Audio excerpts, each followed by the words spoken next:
books that I feel are the most accessible to the most amount of people. And if you're just starting to get into like your spiritual awakening journey, these beginning ones that I'm going to show you, in addition to oracle decks, to oracle card decks, they have little booklets in them, and those are helpful. So I just want to show you guys like the introduction of my spiritual journey and the books and things that I used in the beginning, and then books that I started to get later on in my journey that kind of branch off into a couple of different topics. But they're all great. They all help me grow. They all help me have epiphanies and realizations and revelations. And as a result of reading some of these books, I feel like I've gotten better on my spiritual journey and I've grown. So the first set,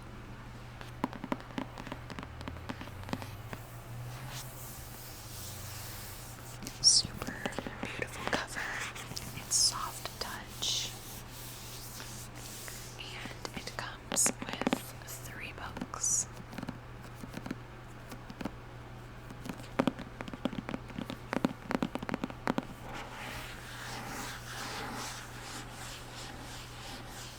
I literally love that sound. So these are the 4 agreements. Toltec Wisdom Collection. Toltec Wisdom Collection. And these are by Don Miguel Ruiz, as you can see at the bottom. And, you know, I probably should have done more research on him, but honestly, I just love his books. They're very easy to read, and they're rather short, so you can finish them in like a day or 2. Not really a day, like it depends what type of book reader you are. But they're only like 100 or so pages, so I'm trying to get them out.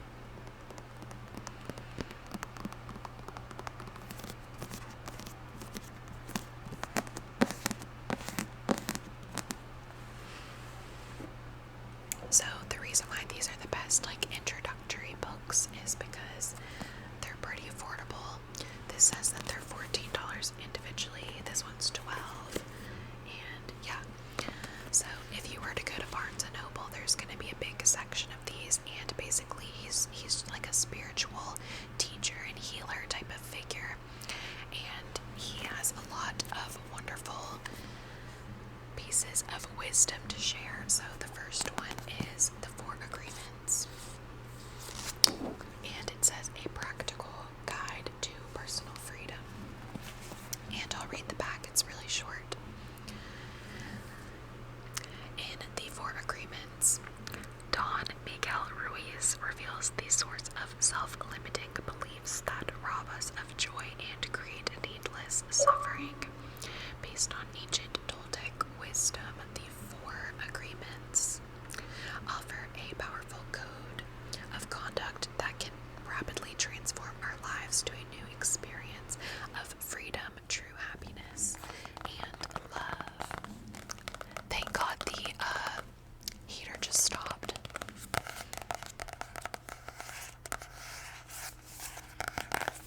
The one that I read first is the Mastery of Love.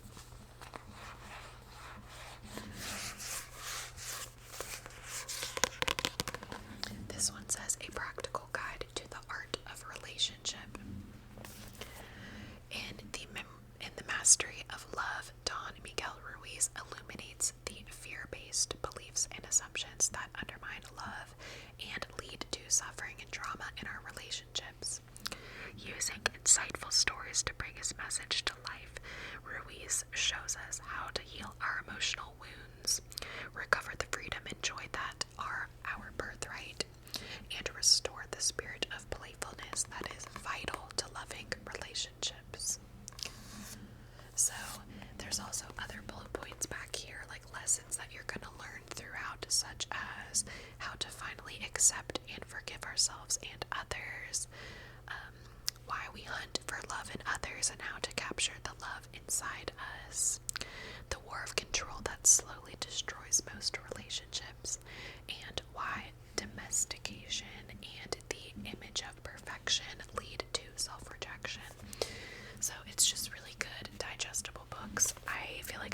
really speak on them and go into like a super in-depth review because it's been a while, but I do remember having lots of epiphanies and moments of like, oh wow. So I highly recommend this set. Next up, I'm trying to get organized, is The Alchemist.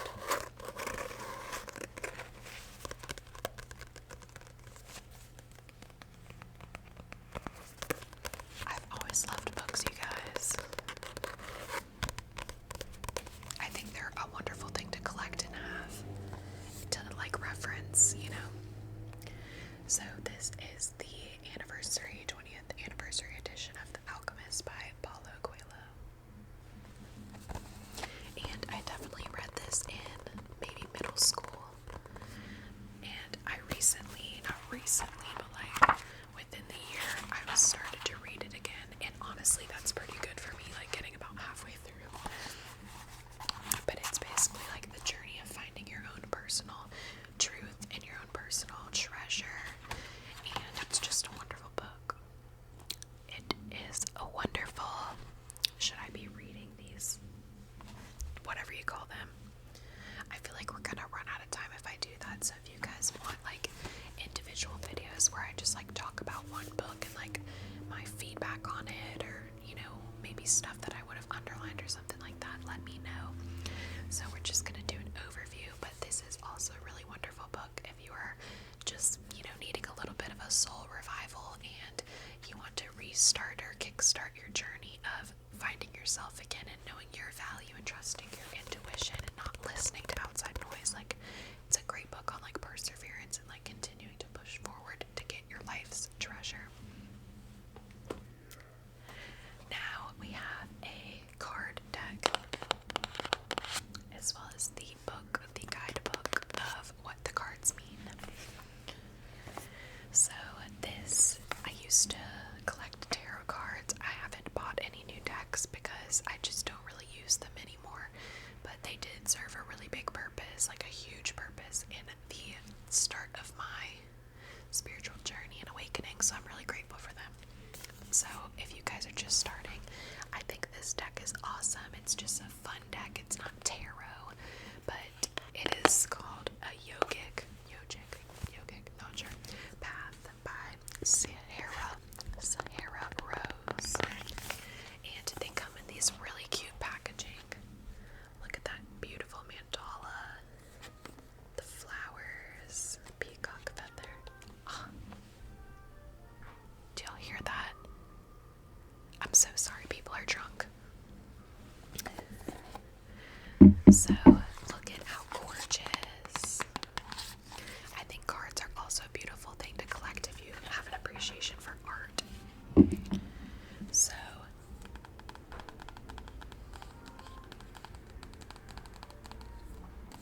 this is my second time trying to refilm this video. I hope that that is not extremely distracting, but it might just have to be background noise.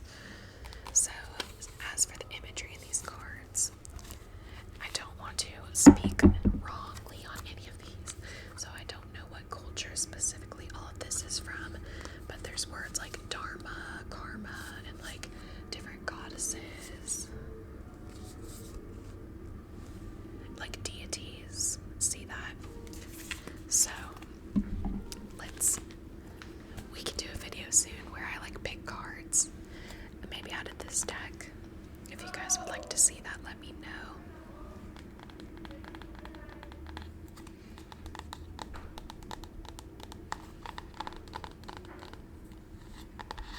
Someone just said, yo, can you turn that off? Good night. Thank God. Okay. So basically, like with these kinds of decks, I'll make an in-depth video soon showing you guys like about cards or like how to pick one and like how to connect with it and that kind of thing. So look forward to that video. Let me know if you guys would like to see that soon because I've not made spiritual content on this channel in literally forever. So yeah. The guidebook has like, let's see what the sections are. It's very beautifully printed.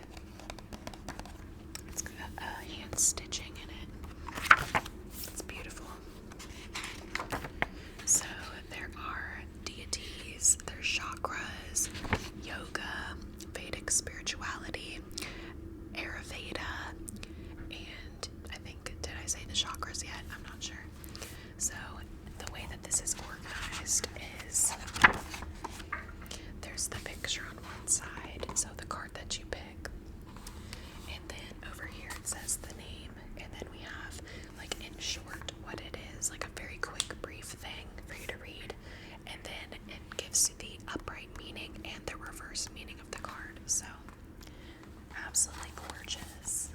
I'm trying to like show you guys some of these. It's kind of hard to do. And my back is like killing me for some reason. Look at this one. They just have really wonderful energy to them. So, this is an awesome thing if you want to start getting into yoga or just spiritual, that feeling, like welcoming that feeling into your life. This is awesome. Let's try to readjust how I'm sitting because my back is going to break. I was about to cuss. We're going to try not to do that here right now.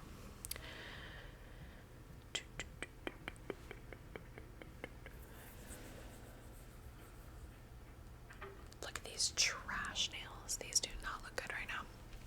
Alright, so the next thing, I found this at Goodwill and I'm obsessed with it. It's called The Indigo Children and it's by Lee Carroll and Jan Tober. So it says the new kids have arrived. Parents, if you have small children, this book is for you. Which I disagree. Like, it's basically written from the perspective of like psychologists. I think that's who they are. I'll just read on the back. What is an indigo child? The indigo child is a boy or a girl who displays a new and unusual set of psychological attributes, revealing a pattern of behavior generally undocumented before.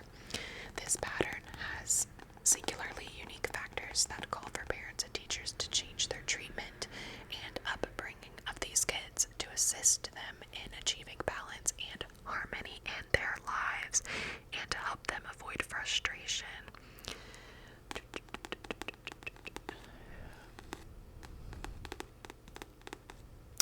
Throughout this work, Carol and Tober bring together some very fine minds, doctors, educators, psychologists, and more. Why was I about to say psychologists and more, who shed light on the indigo child phenomenon. These children are truly special, representing a great percentage of all the kids being born today on a worldwide basis. They come in knowing who they are, so they must be recognized, celebrated for their exceptional qualities, and guided with love and care. This book is a must for parents of unusually bright and active children. So I would definitely say that I'm on the spectrum of being an indigo child because honestly what I see indigo children as might be different than what you guys see them as. Or just like people in general. Like, this says a heart-centered journey. Love is the key. Just read random parts from this.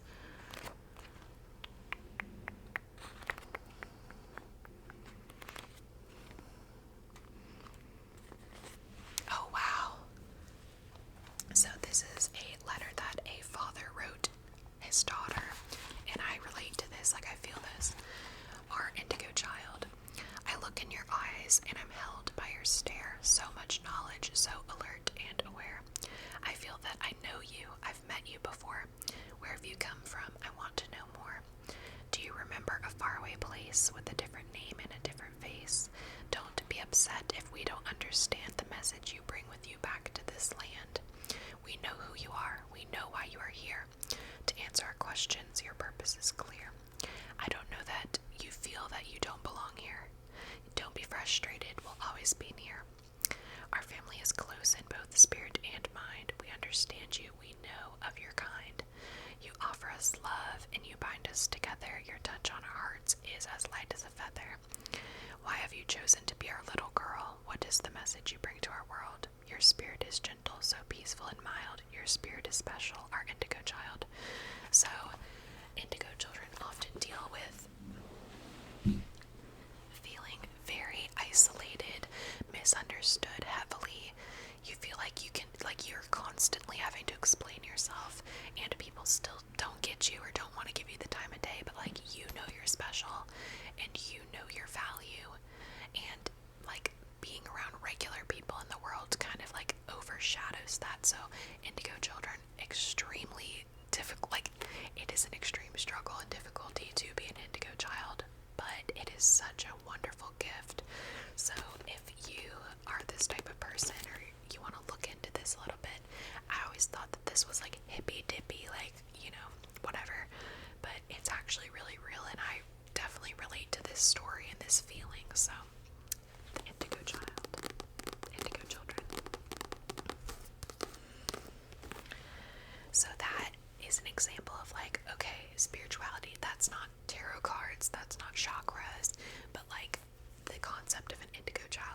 is a spiritual concept. So you can find books that branch off in different topics. Like, you don't just need to stick with like one path of books and one path of reading, you know.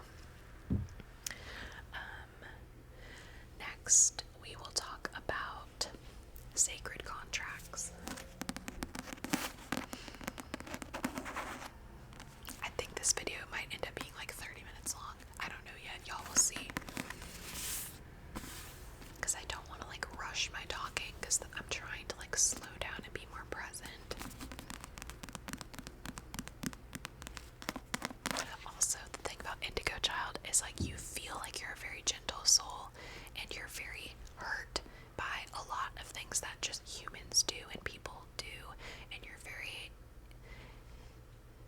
sensitive to your environments that you're in and other people's energies. Like, it's a lot. So those are just smart qualities. So I also got this at Goodwill. Honestly, Goodwill has some good books if you're willing to like sit and look, and you know, if they're meant to get to you, they'll jump out. I've got plenty more that I've actually gotten from Goodwill, but I don't have them with me at school. They're at my house in Georgia. So Sacred Contracts, Awakening Your Divine Potential. It's got this little seal on it by Caroline Miss Mize. Not sure. So this book is kind of hard to describe. Let me read the back a little bit to myself first. Yeah, I might as well read it. Okay. New York Times best-selling author and medical intuitive Caroline Miss Mize has found that when people don't understand their purpose in life, the result can be depression, anxiety, fatigue, and eventually physical illness. In short, a spiritual malaise of epidemic proportions. So basically, I'm just going to paraphrase a little bit. So, like, the sacred contract is technically called your higher purpose. And what else? I'll just try to, you know, I'm better at summarizing shit than these people. I need to, you know, trust my own intuition here. That's a good lesson that y'all are seeing me learning live on camera. So there's just a lot to unpack in this book. As you can see, it's extremely thick.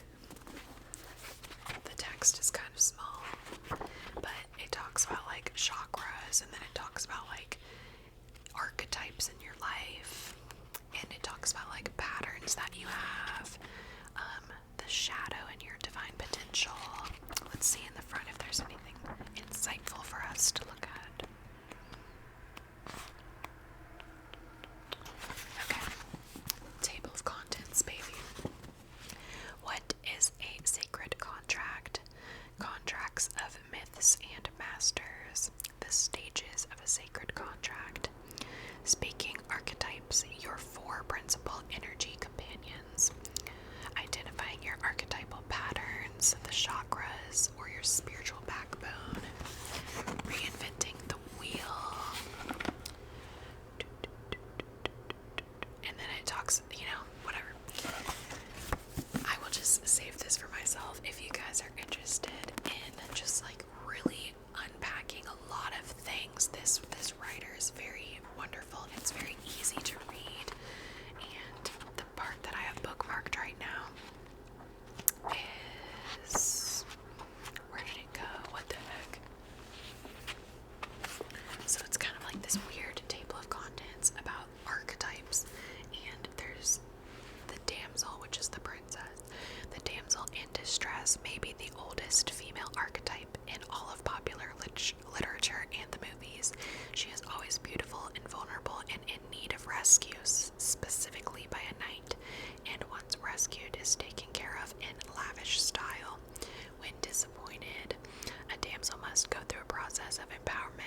positive aspects of the archetype manifest. So this is child. Positive aspects of the archetype manifest as a determination to remain eternally young in body, mind, and spirit. People who maintain that age will never stop them from enjoying life are relying on the positive energy of this archetype to supply that healthy attitude. The shadow, eternal child often manifests as an inability to grow up and embrace the responsibility of life like an adult. So, the shadow, Puella Aeternus, can manifest in women as extreme dependency on those who take charge of their physical security, a constant inability to be relied on, and the inability to accept the aging process are also markers of this archetype. So it's just like a bunch of random, like, fun fact kind of things, and like your houses, like it's like slightly astrological, like slightly chakras. It's like a little bit of everything. So I know I was kind of shit at explaining it. Sorry, y'all, but it was really life changing to me to flip through. What else do I have? I'll show another oracle card deck.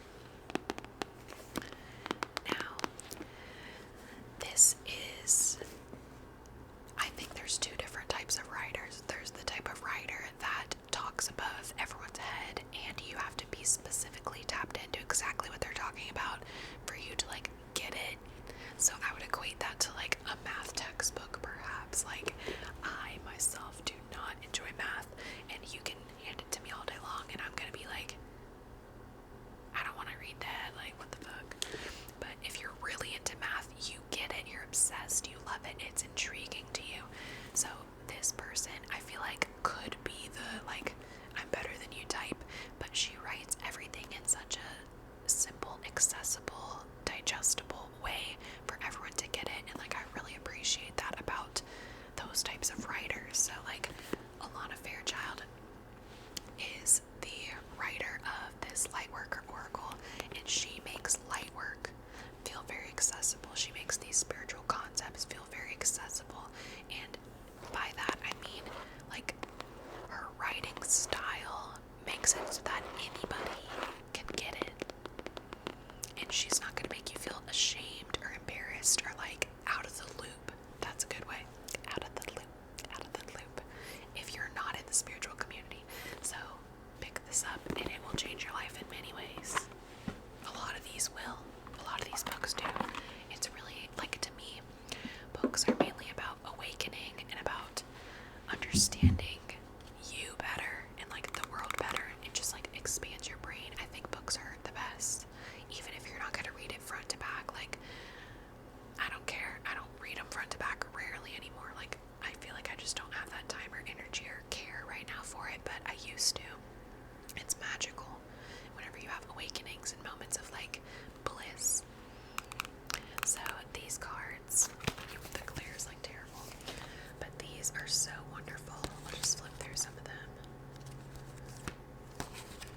So the imagery is very, some are deeper and darker, as you can see, like the vibes, but you still see the light. So, like, you're getting this message of, like, light worker.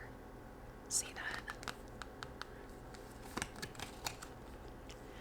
All the cards evoke a feeling within you, so you can intuitively read the card's message without even needing the guidebook. Or, you know, you could just sit there and appreciate the art of it and just feel it through. Or you can read the book, grab it.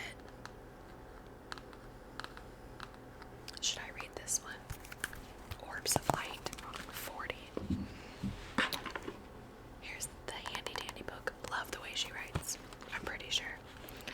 Okay, so these are nice. They have black and white images of the pictures of the cards.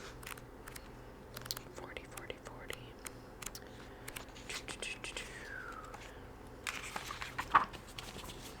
Orbs of Light. These spiritual worlds are delivering a message to you. You may have already heard it through telepathic reception and mistaken it for your own thought. Yet it is inspired by your higher guidance, those spiritual beings that love you without condition. It is an answer to a question and guidance to increase your happiness. Let's just read part of it.